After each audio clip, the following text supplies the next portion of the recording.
My name is Anthony Stewart. And what's your job? I am a cadet at the ABC in Melbourne.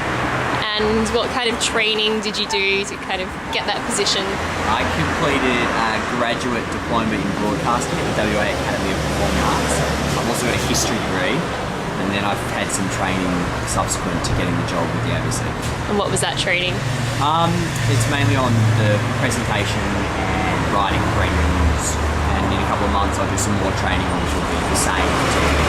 So that's a pretty regular thing that they put the cadets through? Every year. Yeah. So you get 2-week training course, and then there's on-the-job training. So I get vocal lessons with the ABC, and I have a mentor who sort of provides feedback every 4 weeks. We have to submit a whole range of forms and all kinds of stuff. Okay, cool. And how long is your cadetship for? 1 year, but I'm an ongoing employee of the ABC, so after the cadetship I'm just a journalist, I guess.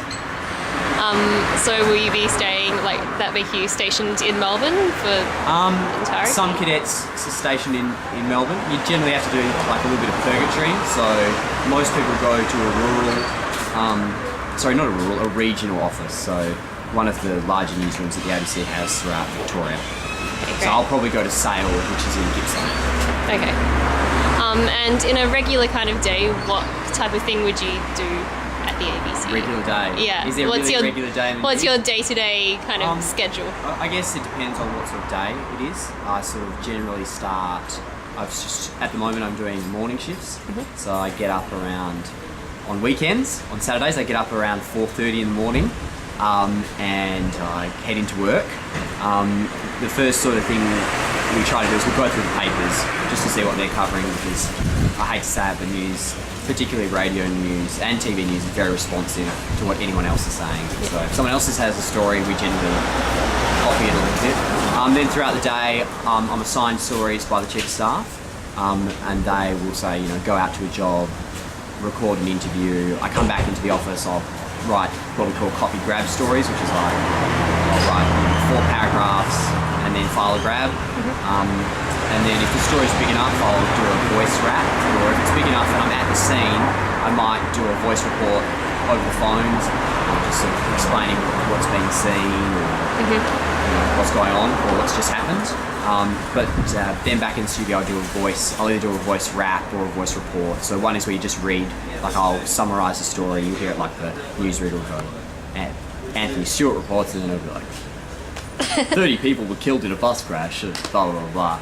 Or I'll do a voice rap, which is where I get, at the end of the day, if the story's been running all day, we bring all the information together and try to make it concise. There's 2 really significant bulletins at the ABC, which are the bulletins at the beginning of the day and the end of the day. 7:45 is probably the most significant, because that's when everyone wakes up, everyone listens to the news, and that's the bulletin where there's the most important stuff. So we'll wrap the day before.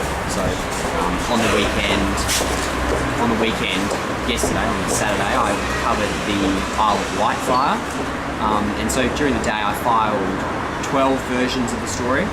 And so from the beginning of the day we heard the fire had happened, so I did the initial reports, I interviewed the fire commander who explained that there was a risk of asbestos, but as the day progressed the story progressed. So eventually we found out that the fire was at the hotel, which has been up for redevelopment, and they were going to demolish it, or they wanted to demolish it. We found out that an alarm was triggered, and so as all of these developments happen, I'm interviewing people and also writing voice raps throughout the day. So they went nationally because it was one of the biggest stories of the day, and because the ABC is a network, we're the Melbourne bureau of a much wider network, you're filing copy that goes not just to Victoria but all over Australia.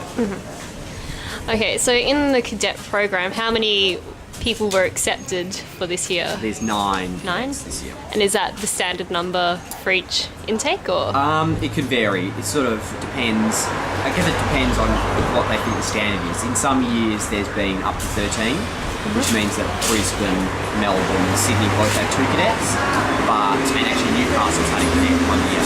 But generally it's about 9, 1 for each state and territory, 2 in Sydney. Yeah, so you were the only person from Western Australia this year? No, I wasn't. No? There was no one from Victoria this year. Oh, okay. And there was 2 people from Western Australia. Great. And there was someone from Victoria, but she lived in Sydney, but yeah. Okay.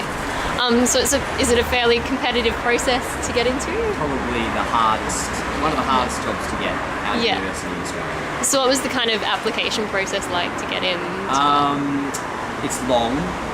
It's a four-step process. The first step is a written application. You just have to answer some questions about why you want to be a journalist, usual stuff.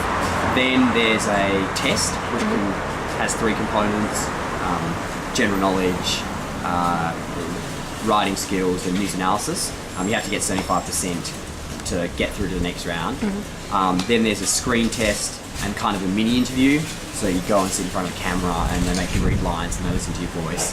And then after that, there's the final interview, which is probably the most daunting stage, which is with the five state news directors and the head of people and learning at the ABC, head of Forbes. I'm sure you'll remember that name, head of Forbes. So that's what happens, and then that's over about a 4-month period, and then sometime in December you get a call saying you've got the job. Or not, if or you're not one of 9 lucky people in the country. Not one of 1,000 Yeah. applicants. So not the 9 of 1,000. Yeah. Awesome. And do you plan to kind of stay with the ABC indefinitely after, obviously you're continuing next year, but that's your kind of career plan? It is a career. It's like once you're in with the ABC, particularly as a cadet, there's sort of a career path for you. Yeah, to kind of... being a cadet, there's a lot of doors that are open to you that you wouldn't otherwise have, which is why people go for it. Like, you get all these learning opportunities that other journalists don't get. You can ask to do anything, and they generally will let you do that if you give them enough time and notice, which just doesn't happen for other people. And I guess having that training and being given the opportunity, because you're allowed to, I'll cover courts, I'll cover state polls, I'll cover everything, which most journalists don't get to do. It means that by the end of that first year, and then once you go away to the country, you come back as a great reporter. Yeah. The ABC opens doors for you. So you pretty much wouldn't consider moving to a more commercial kind of...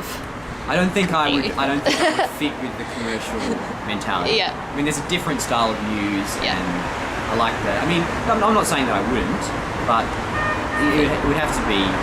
I'd have to consider it. In the near future, I can't see myself leaving the ABC. Yeah. Maybe going overseas and working for a different media organisation overseas, perhaps, because there's not a lot of opportunities for Australians to work as correspondents. Like, that's impossible. Well, not impossible, but it's a good 10, 15, 20 years away. Yeah. If I wanted to work overseas earlier, then I'd have to work with a local station there. So that might be a possibility, but not for the next... I can't see myself leaving the ABC in the next 5 years. Yeah, you've got a pretty good deal. I got the best deal. I don't think many people have better deals. I feel very lucky. Some people say I won the employment lottery. I wouldn't say that I haven't.